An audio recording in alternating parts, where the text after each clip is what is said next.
want to bring in from the Independent Women's Forum senior policy analyst Patrice Leonwuka. Patrice, I know you have very strong feelings about this. Just your thoughts on Shaquille stepping up and saying what he said. He put his 22-sized feet down and made a slam dunk, Charles. I mean, I like that he actually stood up for free speech. He stood up for, the fact that you have a right to say what you believe. And I think he called out the hypocrisy of the LeBron James, of some of those other NBA stars who are tiptoeing around China, but certainly vocal opponents of President Trump and vocal about things like Black Lives Matters and police. So, he just called out the hypocrisy and upheld our American values. What do you say to people who say, well, it's easy for Shaq because he's no longer in the league? Someone like LeBron James, one of the reasons he moved to California was to get into the movie business. Almost the movie industry, Hollywood taking almost all their orders now from China, which is funding almost every movie, that he's in a difficult bind, just not only in his career now, but for his next career. Well, sometimes if you want to be principled, you have to make a sacrifice. I think that's what some on the left celebrate Colin Kaepernick for, right?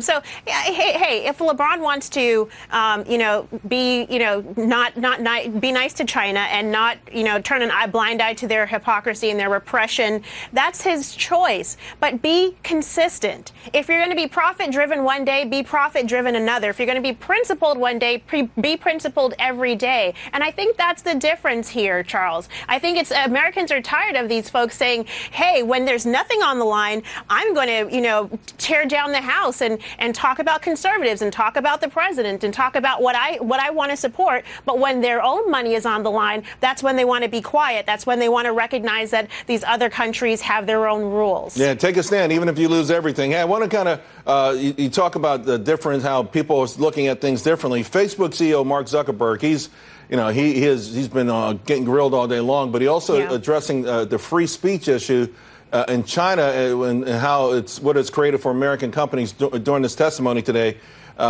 It's interesting because he's suggesting that he's learned more about China, and well, let's listen to the sound first, and then we get your thoughts.